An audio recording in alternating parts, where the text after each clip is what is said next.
Media के साथी आपको शायद ना दिखाएं, क्योंकि इनका तो काम है कि किसी भी तरह से कैसे मोदी जी खुश रहें, मोदी जी खुश रहें, मोदी जी खुश रहें। एक सूत्री कार्यक्रम है, लाशें बिछी थी उधर, टीवी चैनलों पर नैरेटिव बनाया जा रहा था कि लड़के पुल हिला रहे थे इसलिए टूट गया। यह है गुजरात के विकास का सच। ऐसा भारत बना दिया गया है जहां नारियों की नहीं बल्कि नारियों पर बलात्कारियों की पूजा हो रही है, और देश के प्रधानमंत्री चुप हैं, एक शब्द नहीं है उनके पास बोलने के लिए। रेल बिक गई, तेल बिक गया, बिका हवाई अड्डा, सब कुछ बिकता देख के खुश है अपने जेपी नड्डा। भाजपा गुजरात से हारने जा रही है। अगर हारने न जा रही होती तो आज नरेंद्र मोदी जी को 50 किलोमीटर का अहमदाबाद में रोड शो ना करना था। मीडिया किस तरह से उनके रिश्ते निभा रही है, वो खबरें चलाती है, फेक न्यूज। मैं यहां खड़ा होकर आपसे कह रहा हूं, किसी झांसे में मत आइए। हम यहां आए नहीं है सिर्फ गाने के लिए, रोशनी लाए हैं हम सारे जमाने के लिए। अहमदाबाद वालों, एक मुश्किल दौर में मुल्क गुजर रहा है, एक मुश्किल दौर से गुजर रहा है। एक तरफ वो ताकतें खड़ी हैं जो कहती हैं कि मुल्क संविधान से नहीं चलेगा बल्कि उनकी तानाशाही से चलेगा, उनकी मर्जी से चलेगा, वो जैसे चाहेंगे वैसे चलेगा। और दूसरी तरफ वो ताकतें खड़ी हैं जो कहती हैं कि ये मुल्क डॉक्टर बाबा साहब भीमराव अंबेडकर के संविधान से चलेगा, ये मुल्क पंडित जवाहरलाल नेहरू के विचारों से चलेगा, ये मुल्क सरदार वल्लभ भाई पटेल के उसूलों से चलेगा, ये मुल्क मौलाना आजाद के ख्वाबों से चलेगा। लड़ाई दो विचारधाराओं के बीच में है। इन दो विचारधाराओं के बीच की जो लड़ाई है, इस लड़ाई में आपको तय करना है कि आप कहां खड़े हैं। 27 सालों का जो कुशासन है, जो बदहाली है, उसके खिलाफ पूरे गुजरात में गुस्सा है। जनता जमीन पर मौजूदा भाजपा की सरकार से नाराज है। मैं सोमनाथ से लेकर के, जूनागढ़ से लेकर के, अमरेली से लेकर के, राजकोट से लेकर के, सूरत होते हुए, भरूच होते हुए, गोधरा होते हुए, इस तरफ सिद्धपुर से लेकर के, वडगाम से लेकर के, नंदासन होते हुए यहां आकर के आपसे यह कह रहा हूं कि टीवी चैनलों पर आपको भारतीय जनता पार्टी जीतती हुई दिखाई देगी, लेकिन जमीन पर कांग्रेस पार्टी गुजरात में सरकार बनाने जा रही है। मैं पूरी जिम्मेदारी से आपसे यह कहने आया हूं।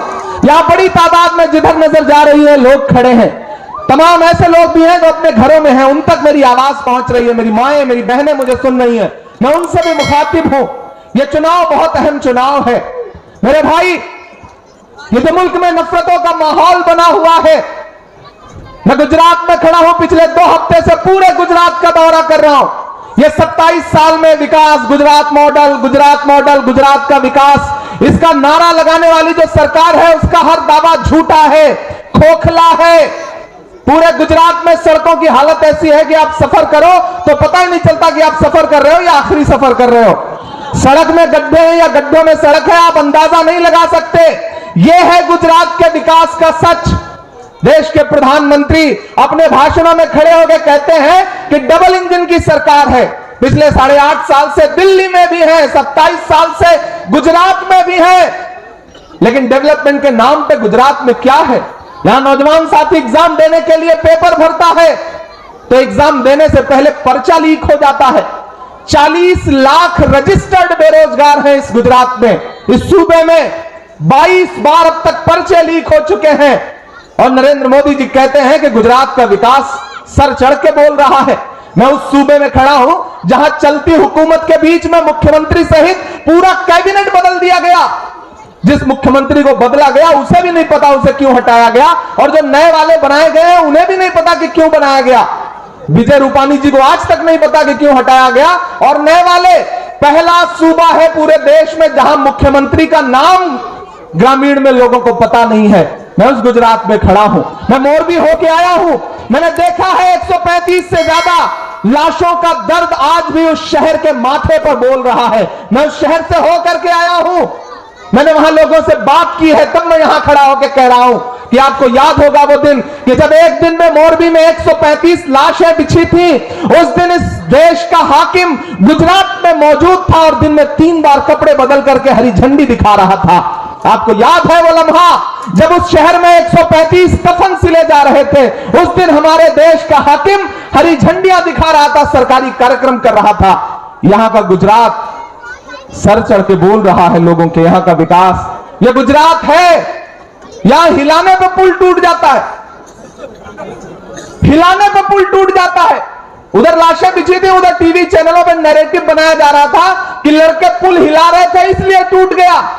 यह है गुजरात के विकास का सच। यहां नरेंद्र मोदी जी हरी झंडी दिखा करके ट्रेन रवाना करते हैं, वंदे भारत ट्रेन आगे बढ़ती है, भैंस से टकराती है तो भैंस नहीं मरती, ट्रेन का इंजन टूट जाता है। यह है गुजरात के विकास का सच। यहां सरकार सड़क बनवाती है, मंत्री उद्घाटन करते हैं, सड़क पर नारियल फोड़ते हैं तो नारियल नहीं फूटता, सड़क टूट जाती है। यह है गुजरात के विकास का सच। मेरे भाई, भारतीय जनता पार्टी का हर दावा, हर नारा, विकास की हर बात झूठी है। उसी तरह से जिस तरह लाल किले से खड़े होकर के देश के प्रधानमंत्री भाषण देते हैं, महिला सम्मान, महिला सुरक्षा, लंबी लंबी बातें करते हैं, और उसी बातचीत के दौरान अगले 2 घंटे बाद उन्हीं के सूबे में, गुजरात में, भारत की एक बेटी बिल्किस के गुनहगार 11 बलात्कार के आरोपी सरकारी शह पर रिहा कर दिए जाते हैं। प्रधानमंत्री का नारा कितना झूठा है। मैं हिंदी साहित्य का विद्यार्थी रहा हूं, मैं तो बचपन से पढ़ता रहा हूं संस्कृत का एक सूत्र वाक्य कि यत्र नार्यस्त पूज्यन्ते रमन्ते तत्र देवता। जहां नारियों की पूजा होती है वहां देवता निवास करते हैं। लेकिन यह कैसा भारत बना दिया गया है जहां नारियों की नहीं बल्कि नारियों के बलात्कारियों की पूजा हो रही है, और देश के प्रधानमंत्री चुप हैं, एक शब्द नहीं है उनके पास बोलने के लिए। पहले फेज की वोटिंग हो चुकी है। मैं यहां मीडिया के साथियों की मौजूदगी में कह रहा हूं कि भाजपा गुजरात से हारने जा रही है। अगर हारने ना जा रही होती तो आज नरेंद्र मोदी जी को 50 किलोमीटर का अहमदाबाद में रोड शो ना करना पड़ता। मेरे भाई, हारने जा रही है। मीडिया के साथी आपको शायद ना दिखाएं, क्योंकि इनका तो काम है कि किसी भी तरह से कैसे मोदी जी खुश रहें, मोदी जी खुश रहें, मोदी जी खुश रहें। एक सूत्री कार्यक्रम है, उसके लिए जो भी करना पड़े। ये तो हमारे जो खुद से YouTube पे, सोशल प्लेटफॉर्म पे जो अपनी मर्जी से, अपने दम से पत्रकारिता कर रहे नौजवान साथी हैं, मैं उनको सलाम करता हूं। लेकिन वो जो बड़े टीवी चैनल बैठे हैं, जो दिल्ली में बैठ करके ऐसी कमरों में बैठ के पत्रकारिता करते हैं, उन्हें गुजरात नहीं समझ में आएगा। कल मैं गोधरा में था, कम से कम 25,000 की आवाम आई थी मुझे सुनने के लिए। मैंने 1 घंटा 5 मिनट भाषण किया। तो जानते हैं गोदी मीडिया ने सुबह क्या खबर छपाई कि इमरान प्रतापगढ़ी की सभा में हंगामा। मेरे भाई, मेरी सभा में हंगामा नहीं होगा तो मैं अपनी सभा को कामयाब ही नहीं मानता। मैं तो हूं ही इमरान प्रतापगढ़ी। जब तक मेरी गाड़ी के सामने 1000 नौजवान इमरान प्रतापगढ़ी न करे तब तक मुझे लगता है यार मैंने तो भाषण ही नहीं दिया, मैंने तो शायरी नहीं सुनाई। ये तो मेरे लिए रोज का काम है। लेकिन गोदी मीडिया किस तरह से उनके रिश्ते निभा रही है, वो खबरें चलाती है, फेक न्यूज। मैं यहां खड़ा होकर आपसे कह रहा हूं, किसी झांसे में मत आइए। एक बात जान लेना, आपका कांग्रेस पार्टी को दिया गया एक वोट सिर्फ गयासुद्दीन शेख को नहीं जाएगा, इमरान प्रतापगढ़ी को मिलेगा। आपका दिया गया एक वोट सिर्फ गयासुद्दीन शेख को नहीं मिलेगा, 2000 किलोमीटर पैदल चल रहे उस शख्स के पांव के छालों को हिम्मत देगा, राहुल गांधी को ताकत देगा। मेरे भाई, आपका दिया गया एक वोट गुजरात में सत्ता परिवर्तन की चाबी बनेगा। एक बार फिर से, कहां सोया है चौकीदार, कहां सोया है चौकीदार। पेट्रोल और डीजल की कीमत रही सेंचुरी मार, कहां सोया है चौकीदार, कहां सोया है चौकीदार। कि चाय बेचने वाला पूरा भारत बेच रहा है। ऐसे काम नहीं चलेगा, शामिल होइए। कि चाय बेचने वाला पूरा भारत बेच रहा है, इसी काम में हासिल उसे महारत बेच रहा है। रेल बिक गई, तेल बिक गया, बिका हवाई अड्डा, सब कुछ बिकता देख के खुश है अपने जेपी नड्डा।